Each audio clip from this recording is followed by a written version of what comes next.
My girlfriend would answer one question every night in her sleep. I met this girl that I thought was perfect for me. Our relationship moved really quickly, and we connected well, especially on the weird side of things, and we both enjoy eating out our siblings. It was just perfect. The first night that we stayed together, she scared me pretty badly. It's one of those things that you just can't shake off easily. I was laying in bed next to her reading on my phone when she rolls over and looks me dead in the eye. She doesn't say anything, she just looks at me. "Hi," I said to her. "Ask me a question," she responded. I chuckled when she asked me that, thinking it was just a cute exchange, but she reached out and squeezed my arm. I winced. "Hey, that hurts." She didn't let go. Okay, do you like sleeping together?" I asked. "Yes," she said, rolling back over to go to sleep. It was such a surreal experience, and so random. Obviously I brought it up the following day with her, but she swore that she didn't remember. I even showed her a small bruise I had on my arm from where she had grabbed me. She still didn't remember, and we kind of laughed it off, although I could tell bruise had really bothered her. The next night the same thing happened. I thought she was asleep, and then suddenly she rolled over and started looking in my eyes again. "Ask me a question," she said. "Do I have to?" I asked. "Yes." She rolled back over. Apparently her logic worked the same as any of my elementary school teachers. "Hey, are you just messing with me? Only one question per night," she said. It sounds benign, but her tone had a sense of finality to it. I was afraid to attempt another question. The next week or so passed by without any terrible incidents. Every night she would roll over and prompt me for a question, and each night I would offer some innocent inquiry just to satisfy her. I would ask if she had enjoyed the restaurant, or if she was tired. Small things like that. Strange as it was, I was happy and didn't see the reason that this strange sleep-talking gimmick should upset me too much. My sleep was taking a pretty big hit, however, and each night I felt like I was slipping farther down into a permanent lack of energy, as if my battery was losing capacity. There was one night in particular where I felt extremely tired, and fell asleep before her. I woke up sometime in the night with her hand gripping my arm, asking me for another question. "Not tonight," I said. "Go back to sleep. You have to ask a question," she said. Frustrated, I tried to shut her down with an absurd question. "Fine, when will I die?" "After me." She rolled away as I sat up. The way she had said those words, my body immediately broke into a cold sweat, and my stomach turned over. "What did you say?" I asked, angrily. "One question." "No, not tonight." I grabbed her.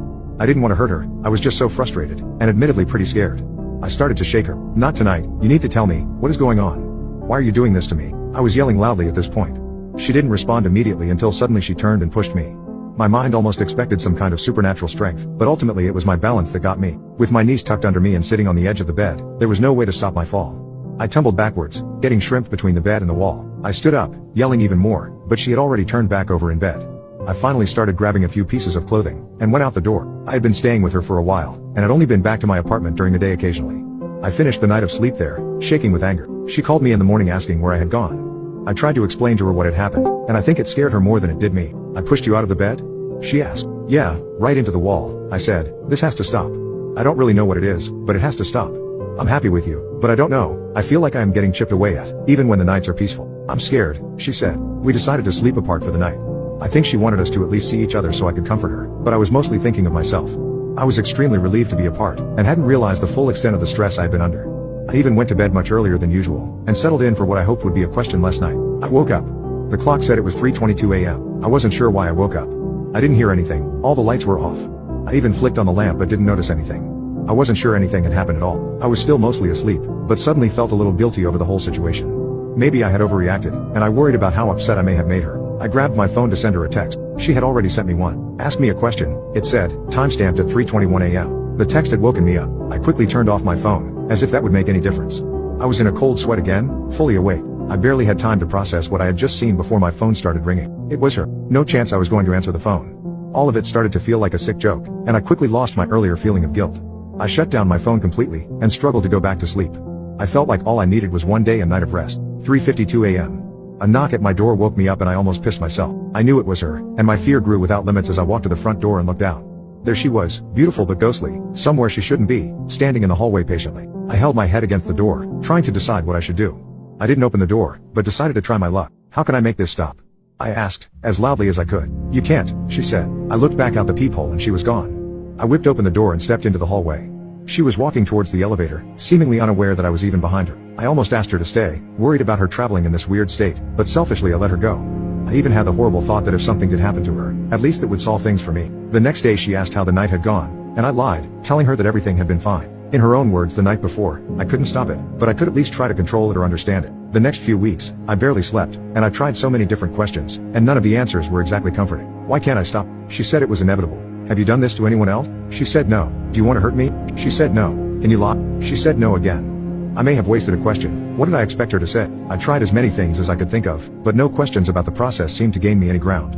Each night I lost another little piece of myself, and I think there were some weeks I didn't really sleep at all, getting maybe 5 hours total across the whole span. Exhausted one night, after weeks of trying, I tried something different, something much more specific. What is the number of days exactly that we will be in a romantic relationship after today? 112, she said. The next night, another question. What is the reason our romantic relationship ends? I die, she said. Each night, I dug deeper. What will your cause of death be? Starvation. What will my cause of death be? Electrocution. Where will you die? Nearby. Can I keep you from dying? Yes. So the future can be changed? Yes. How can I stop you from dying? Don't kill me. Her words sent me into a lasting panic.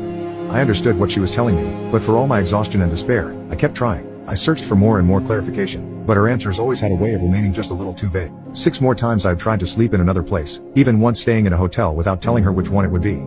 She showed up, out of thin air, in the middle of the night, knocking on my door. I called a few people looking for solutions. I called doctors and even a psychic, but my heart wasn't truly in the search.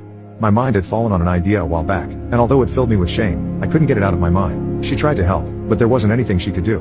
Our relationship was slowly falling apart during the day, and it was difficult for her to understand the true gravity of the situation. I also refused to share many of the details with her because I knew it would scare her even more. I tried to continue my investigation, but over time I was just looping back around to the same questions, having forgotten many of her responses. I should have written them down, but each night the sleep deprivation piled up and kept me from thinking clearly. At some point I know I finally tipped the scales towards insanity and I'm ashamed of what I did next. A sense of clarity came over me once I accepted it, and I hate myself, but I was almost excited to ask her my next question. Where could I hide your body so that no one finds it? The hatch near your old campsite. I knew exactly where she had mentioned. There was a small area in the woods near my parents' old house with just enough flat ground for a tent. You would never find it if you didn't know it was there, but a 5-minute walk from the campsite brought you to a hatch with its doors usually covered in dirt and grass.